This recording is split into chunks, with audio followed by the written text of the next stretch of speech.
Boa tarde a todos. Eu me chamo Jéssica. Atualmente estou como coordenadora no CREAS em Araçoiaba da Serra, aqui próximo. Sou psicóloga de formação. E o meu relato de experiência é sobre o acompanhamento que a gente tem feito enquanto equipe de mães, mulheres, que tiveram os filhos acolhidos com agravante do uso de drogas. E como que elas chegam para a gente, como que a gente consegue atuar nessa ruptura. Porque muitas vezes o CREAS nem atendia essas mulheres antes e as crianças são acolhidas. Vou falar um pouquinho da entrada delas, acho que para clarificar um pouco. Uma coisa que é importante dizer antes de começar, que o acolhimento não se dá só por mulheres que são usuárias de drogas. São vários fatores que podem acolher uma criança. Entretanto, a gente faz esse recorte para deixar claro que essa população tem uma demanda significativa no serviço que a gente trabalha. Muitas vezes, a porta de entrada delas é via judiciário, o Poder Judiciário encaminha, e muitas vezes o Conselho Tutelar. A maioria das mães que tiveram filhos acolhidos por conta da questão do uso de drogas não acessam a gente anteriormente. Muitas vezes a ruptura tem que acontecer para que elas possam acessar o nosso trabalho.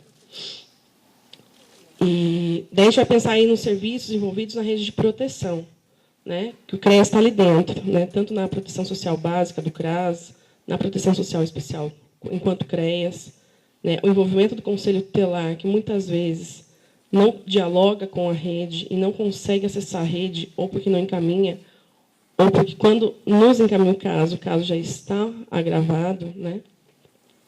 E é a nossa dificuldade para se vincular com essas mulheres, que muitas vezes estão chegando ali com várias fantasias, com vários sentimentos aí de raiva mesmo, de terem os filhos acolhidos, e a gente chega ali para dizer, olha, eu vou te ajudar.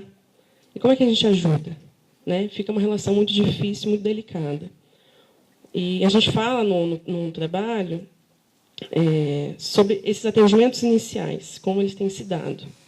Então, essas mulheres, chegando ao nosso conhecimento, muitas vezes a gente acaba indo até elas, acontecendo acolhimentos direto da maternidade, então a gente acabou indo, enquanto equipe, visitar essas mulheres ainda no leito hospitalar, para fazer um primeiro atendimento ali, uma tentativa de vinculação, sabendo que as crianças iam ser acolhidas, porque a determinação não é do CREAS. Acho que é importante a gente lembrar um pouquinho o que o CREAS é dentro da política pública, do SUAS hoje em dia. Muitas vezes cabe ao Conselho Tutelar fazer o acolhimento, e muitas vezes esse acolhimento é feito de modo um pouco enviesado. Eu acho que, pegando um pouquinho do que a Ilana trouxe, dessa dificuldade. O título do meu trabalho é sobre ser mulher, mãe e usuária de drogas, qual que fica? E é um pouquinho desse lugar.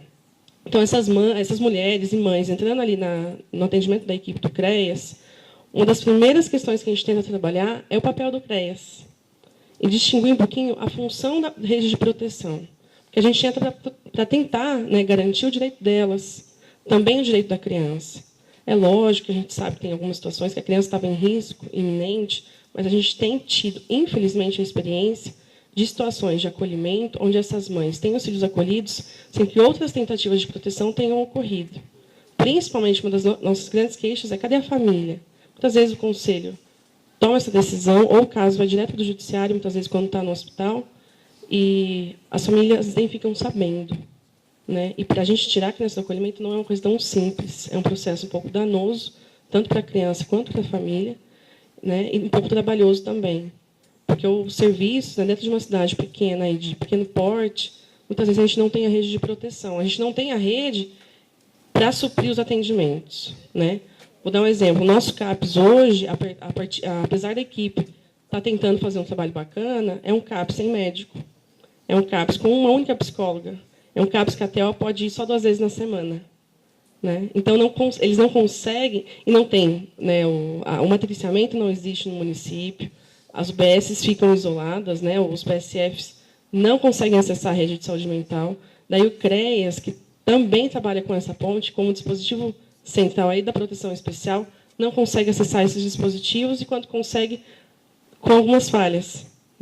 O CAPS, por exemplo, em outra gestão, trabalhava apenas com a questão da abstinência, não havia programas de redução de danos, e dentro do CREAS, a redução de danos, muitas vezes, a gente encontra a via da questão da orientação, da promoção de direitos, de dizer para essas mulheres um pouquinho aí do autocuidado, né? E uma das alternativas que a gente teve é de, quando essas mães chegam, é não falar da questão da droga, né? Porque elas já estão sendo culpabilizadas enquanto mulheres por não conseguirem aí, serem mães. A maternagem fica rompida. O fato de serem usuárias a impede de ser mãe, né? E isso desautoriza, né? Desautoriza o papel de mãe. Pegando um pouquinho até o que a Ana falou, da questão da mulher, a maioria dessas mulheres tem histórico anterior de agressões, tanto de violência doméstica quanto de violência sexual. O que compromete aí também, se a gente não olhar para isso, a gente acaba falando, não, ela está usando droga porque ela quer. Ela não cuida do filho porque ela quer.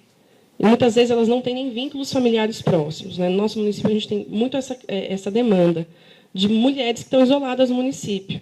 Os poucos vínculos que elas têm são na comunidade, vínculos também vulneráveis. Só que, para a gente ter esse olhar, tudo bem, mas quando a gente vai pensar aí na rede de proteção, que também envolve o judiciário, a coisa fica mais enrijecida, né? A gente não consegue, muitas vezes, trazer a subjetividade da situação e para esclarecer um pouquinho qual é o lugar dessas mulheres e qual lugar elas ocupam dentro da maternagem, né? Será que dá para ser mãe só quando a gente é certinha, bonitinha, né? É bela, recalcada e do lar, né? Então, assim, será que é só esse lugar que a gente acessa? E as outras possibilidades? Então, essas mães já chegam com essa ruptura. E o CREAS vai tentar, aí, principalmente, se vincular a elas, e, a partir disso, pensar nas possibilidades. Uma das questões que a gente aborda é da angústia da equipe, né? A equipe hoje, eu estou no papel de coordenadora, né? Estou, né? Porque a gente não sabe até quando, mas estou coordenadora hoje, e a equipe está muito fortalecida entre si, no sentido que são todas mulheres, que é um dos levantamentos que eu faço dessa discussão. São mulheres cuidando de mulheres. Daí a gente vai pensar no Conselho Tutelar, são conselheiras tutelares. Daí a gente vai para o Judiciário, são promotoras, são defensoras, né? E também as técnicas do Judiciário, e como essa relação tem se construído. E também as equipes das instituições de acolhimento, que muitas vezes são mulheres, né? De como a presença da mulher está na política pública e de como o nosso olhar é um olhar, muitas vezes, também enviesado, também com preconceitos, mas, a partir disso, como a gente tem tido aí algumas experiências muito bacanas de mulheres potentes dentro desses serviços, que estão dizendo, olha só, ser mulher atrapalha, e atrapalha pra caramba, né? E como a gente tem que lidar com isso? E pegando um pouquinho do que o pessoal disse, cadê a política pública voltada para a mulher? Né? O SUAS hoje se constrói dentro da questão da família, com uma mulher, muitas vezes, como representante familiar, né? A principal representante. Mas não basta, né? Principalmente quando a gente vai acessar as questões aí da drogadição, enfim, do uso de drogas. Não existem, muitas vezes, políticas públicas ou grupos, ou pensando aí na questão dos pais, não tem a questão, muitas vezes, do gênero feminino e desse lugar que a gente ocupa para trabalhar juntamente com essas questões. As políticas são voltadas para os homens. Uma questão importante também de dizer... Deixa eu só dar uma olhadinha, tá, pessoal?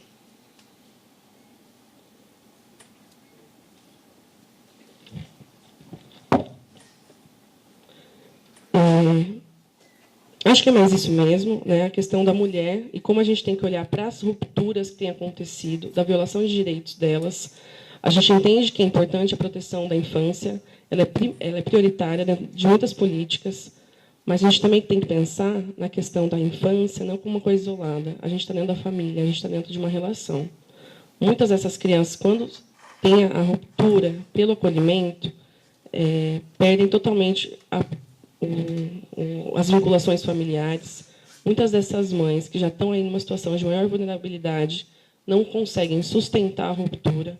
Muitas vezes as pessoas acham que quando acolhe a criança, a mãe vai falar, não, agora eu vou lutar, vou batalhar, vou conseguir. E muitas vezes o que a gente percebe é que essas mães ficam mais fragilizadas e muitas vezes elas não conseguem dar a volta por cima justamente porque tirou dela o único papel que, às vezes, ela tinha legitimado, que era o de ser mãe.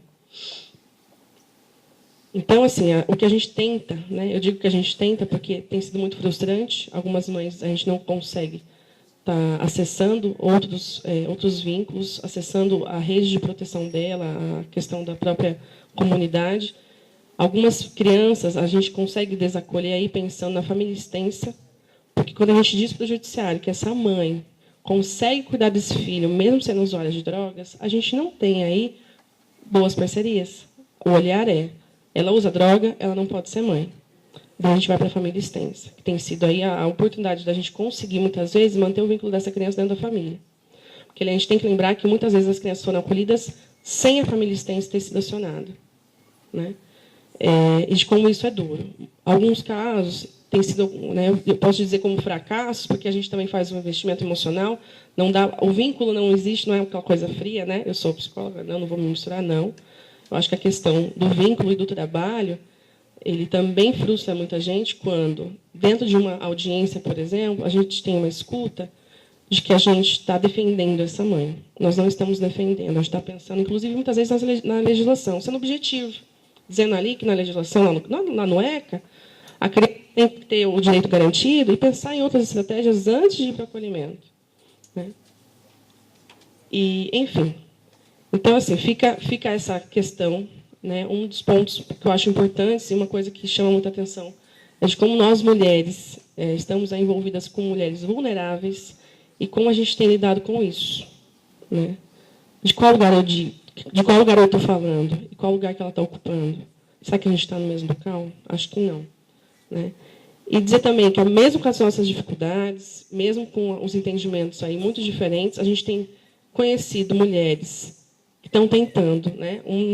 Acho bacana dizer que, dentro do judiciário, a gente tem ali uma galerinha muito potente, fazendo essas discussões junto na rede, tendo esse entendimento. Né? Então, acho que aí é um início de, talvez, uma modificação as briguentas. São as mulheres que brigam. Né? No judiciário, para brigar, a gente tem que brigar muito. Né? E a gente tem visto isso de algumas colegas técnicas do judiciário, como elas têm sido importantes dentro dessa discussão. E acho que é isso, pessoal. Tá? De como a gente tem que olhar aí para a questão do ser mulher, do ser mãe, e da questão do uso de drogas, e como ela tem se relacionado com a questão do gênero. E como a gente, muitas vezes, acredita que a droga é um detalhe, e ela não é só um detalhe dentro dessa equação. Né? E como as crianças estão sendo acolhidas, aí, muitas vezes, com essa única questão. E como é difícil, muitas vezes, para as redes de proteção, seja para o CREAS, para o CRAS, para o CAPS, enfim, para as políticas públicas ali nos municípios, lidar com essa questão, porque é um braço de ferro. Né? A gente dizendo que o direito está sendo violado e a galera do outro lado dizendo que não, que a criança é prioridade, a gente sabe disso, mas que tudo vale, muitas vezes, para proteger a criança e esquecer dessa mãe. Porque, muitas vezes, quando eles são acolhidos, a mãe nunca mais nos acessa. Né? E isso é uma grande dificuldade. Acho que é isso. Tá bom? Obrigada. Viu?